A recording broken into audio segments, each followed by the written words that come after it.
Welcome back to The Extract. I'm the incredibly focused Kyle Meyer, and next to me is the equally incredibly focused Patricia Tóth, Enologist at Planeta. Did I say that okay? In better days, yes. Well, in focus days, I'm the winemaker. You have at less focused days, then you're just like...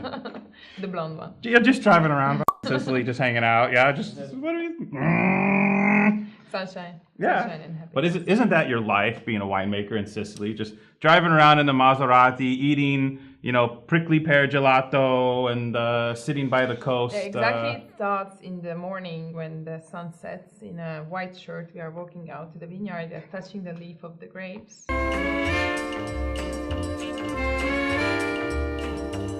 In slow motion. Slow motion, obviously. Enjoying the sunshine. Then we get to the cellar, we drink a bit of wine at 9 o'clock, obviously. Yes, we can. Yes. And then we are putting up high heels and going to the high society events. Kind of. That's our life there. God, you've had this job for 11 years? Yeah, I did. And you can see the effects on me. And somehow the wines are okay. That's amazing. Still, they are okay. Sicily, where the wine makes itself. I have very focused male colleagues who are saving the situation. Well, seriously, the wine does not make itself. It does not. But it's taking your life. Yeah. And then in a happy case, it ends up well in the bottle. Mm. Well, on the back, for each terroir, its own winery. Now, I don't think a lot of folks out there. First of all, let's rewind a little bit. Planeta, one of the great fabled Sicilian wine estates, more than one estate at this juncture. More than one estate. It's first of all, it's a family-owned winery, which is I think it's hugely important to tell it, because obviously seen from far away, we are working in quite a lot of lands, but we are working only with our own grapes, and it was a kind of like viticultural trip around the island by the Planeta family. They started in their own lands in Menfi, so on the southern side, right under Palermo. And then when the first successes arrived, they never stopped for any moment. They started to reinvest in a very serious viticultural research and develop project around the island. So nowadays we are working in 5 different terroirs, and it's very important that in all of them we have developed first the vineyard, then created the winery, which is obviously giving us a playground where we can focus in a very, very sensitive way to make microvinifications, to get a better knowledge on all the local varieties, to find which corner of the vineyard is the best for which wine.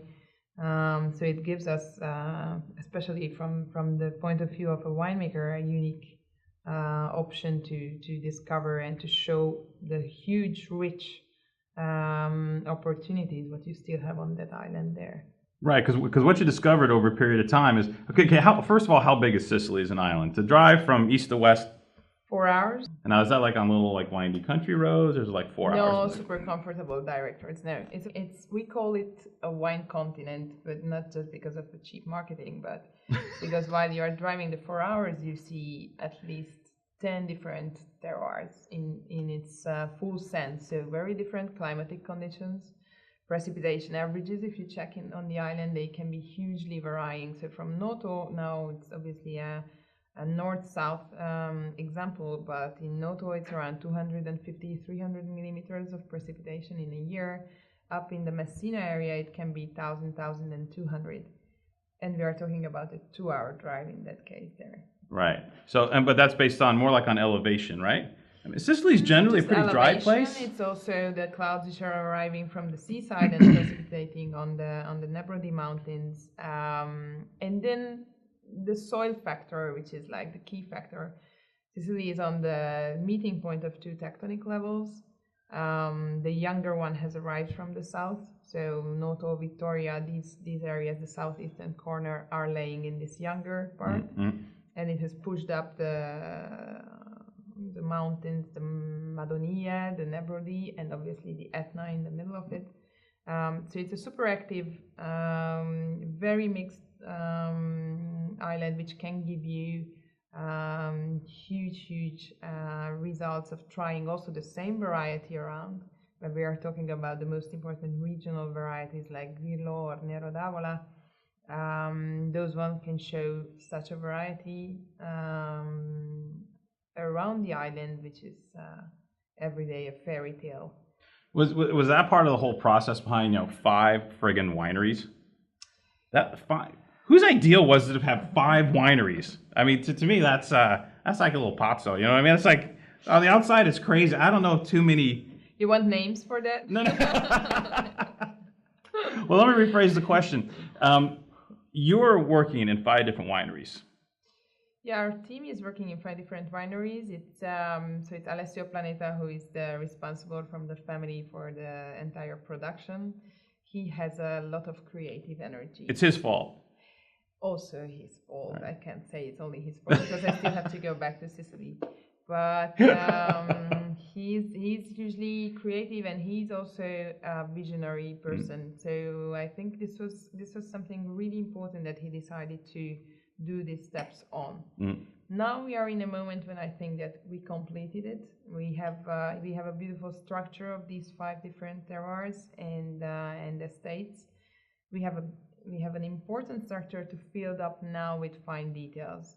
So we are continuing, obviously, all the projects of dealing with the local grapes. We are talking about 75-ish varieties inside Sicily, 75, which are still available, native, to be understood, to be brought out.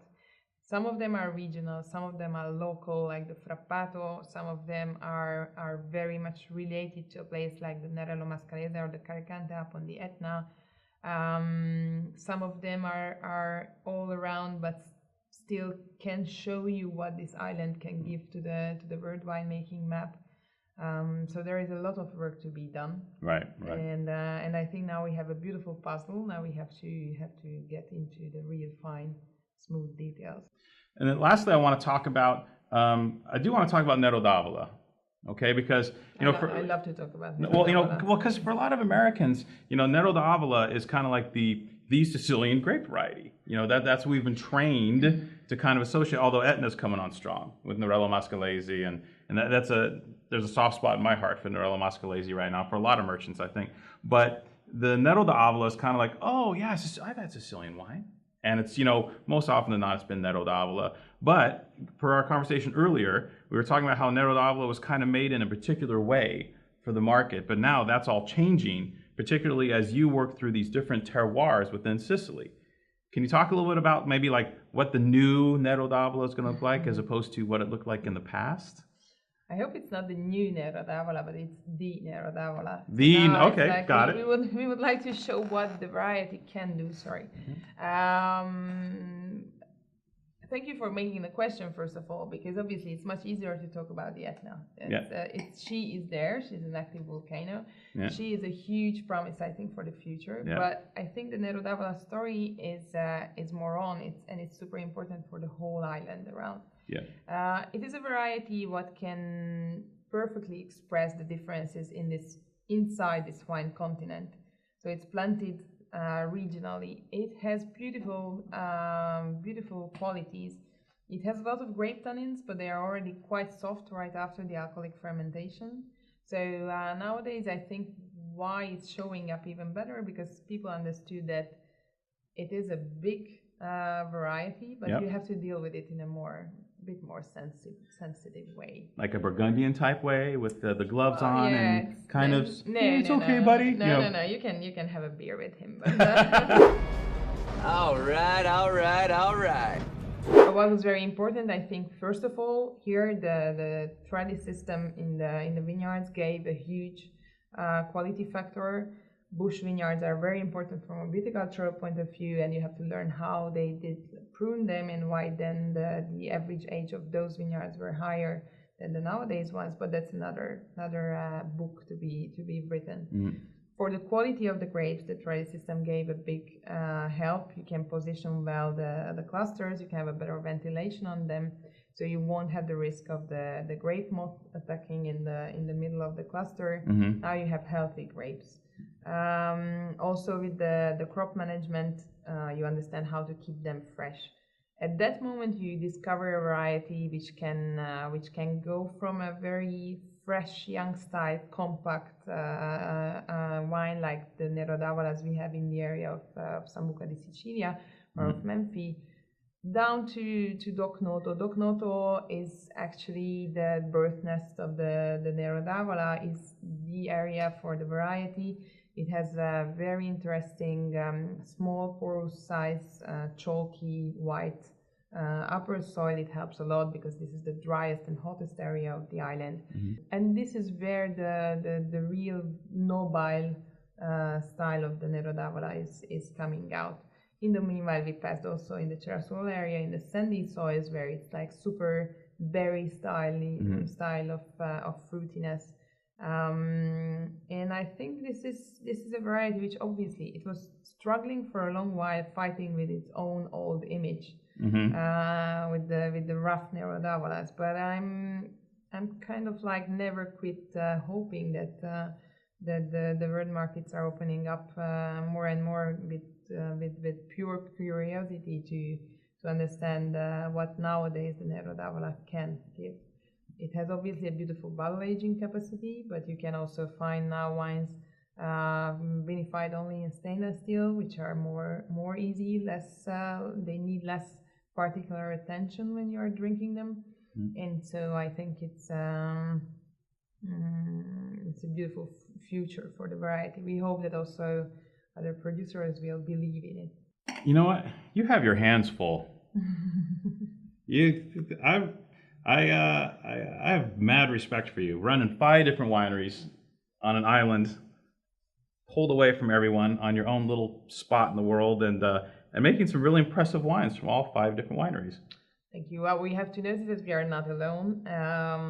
For example, now I'm here in the US also because of a press tour about Doc Sicilia, which is now the new appellation, and it's a great teaming from the producers. And I think I'm not Sicilian in admiring them, how they are able to get together and work together. And I think this is something which is helping a lot to put back this region to the world winemaking map.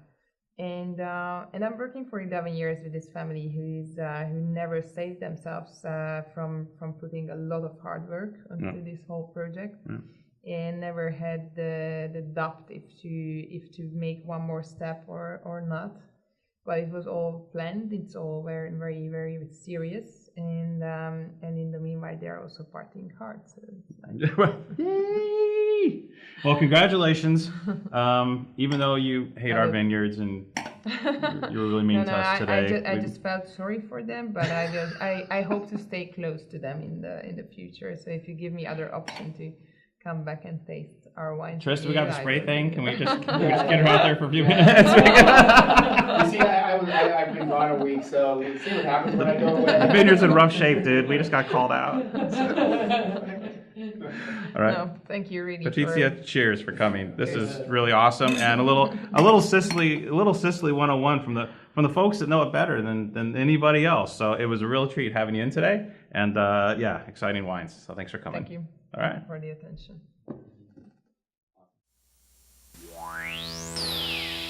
Wine.